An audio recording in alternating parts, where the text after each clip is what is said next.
because basketball is such a big sport, like an NBA player coming in from anywhere, it's never going to be this hype. It's never going to be this big again. There's maybe not even 20, 30 years, in like 10, 15 years, Caitlin Clark becomes a GOAT.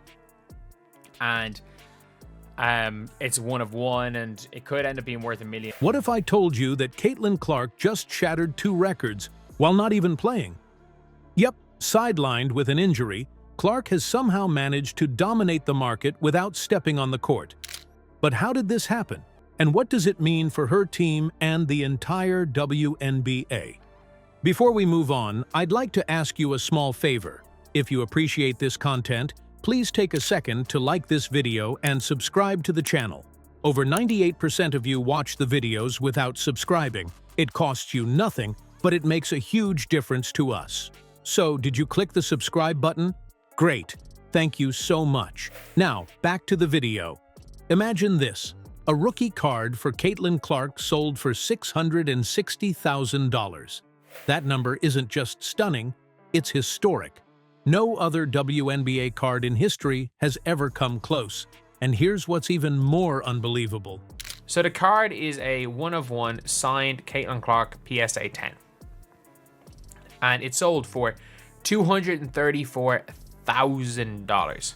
And not only is she having an up and down sophomore season, she's been injured for a lot of sophomore season, but Clark didn't set this record during a hot streak or championship season. Her rookie card hit this market-shattering figure while she was recovering from an injury, not even able to step onto the court. Before Caitlin, women's basketball cards were barely a blip on the radar in the broader sports collectibles market. Cards of NBA greats sell for millions, but WNBA cards? Let's just say they were often overlooked. That's why this sale is so monumental. It's not just about Clark, it's about the way she's changing perceptions of the entire league. If you look at the market now, there's a surge in demand for WNBA memorabilia, and it's all connected to what people are calling the Clark effect. People that should have been promoting the league are actually doing a lot of stuff in their power to diminish the league because they don't want her to be the face of the league.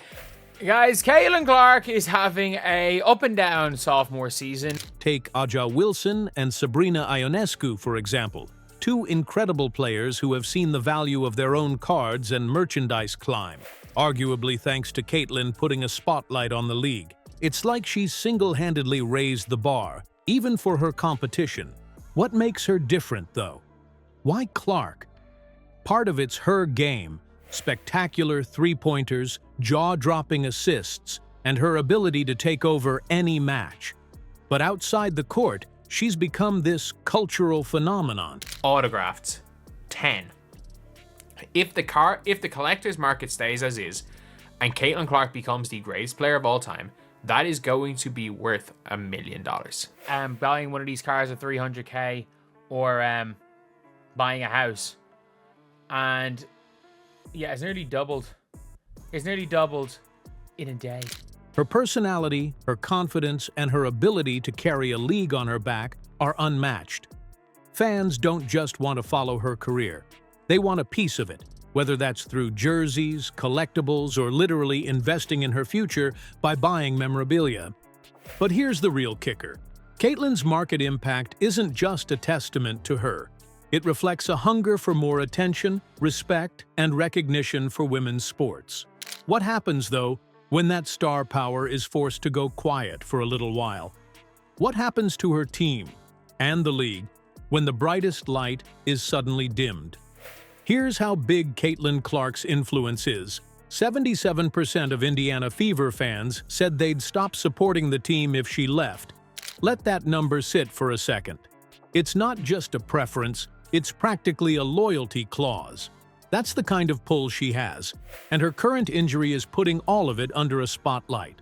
Without Clark, her team's entire identity and the attention they grab from the league's wider audience is suddenly shaky. Her PR or RPAs won't break. Someone said her RPAs won't break records because they were sticker autos with patches from Foot Locker. A 1/1 Prism will beat the Serena record. Aja Wilson 11.2K, Taurasi 11K. Sue Bird 7k, Cynthia Cooper 7k, Candice Parker 7k, Angel Reese 8.5k, 660k for Caitlin Clark. Even when the Fever pulled off a huge win against the Las Vegas Aces, one of the strongest teams in the league, it barely made a dent in headlines. The problem is, with Clark out, they've got no engine driving the spotlight. Attendance tells the same story loud and clear. When she plays, they're averaging 17,000 fans. Without her, barely 3,910, numbers that drop right back into their pre-Clark days. That's not just a dip, that's a free fall. The Fever's front office knows this better than anyone, and they're scrambling to figure out what's next. One of their latest moves is signing Chloe Beebe, a forward from Australia, on a 7-day deal. It's kind of like basketball's version of a test drive. She played 5 games with the Golden State Valkyries, putting up 6.4 points and 2.8 rebounds on average. People think it can be duplicated anytime soon. No. We will never see somebody go from like 10k to 200k. Like, we'll never see anything like this again. Like, that's mental. Like, that is literally, if you're looking at the top sports card, like, recently enough, Caitlin Clark just about beat Serena. Will this be enough to make an impact while Clark recovers? Honestly, probably not. But it hints at what the Fever are trying to do. Find ways to not just survive depending on one player. Signing someone like Chloe might show they're thinking about the future, but it doesn't solve the massive gap Clark leaves right now. Here's the issue. The Fever aren't just trying to get by without Clark, they're walking a tightrope between keeping her happy and proving they can survive in her absence. Because basketball is such a big sport, like an NBA player coming in from anywhere, it's never going to be this hype. It's never going to be this big again. There's maybe not even 20, 30 years, in like 10, 15 years, Caitlin Clark becomes a GOAT. And it's one of one, and it could end up being worth $1 million. If their strategy doesn't work, this doesn't just affect one team, it sends a message to the entire league about how much the WNBA leans on its superstars to thrive. The stakes have never been higher. Caitlin Clark might be on the sidelines, but she's still changing the game. From her record-breaking rookie card sale to sparking a frenzy in the WNBA market, it's clear she's far more than just a player. She's become a movement. Her impact has redefined what's possible for women's sports, even while injured. For the Fever, the challenge is survival. Without Clark, they face an uphill battle to prove they can hold fans' attention and maintain their momentum.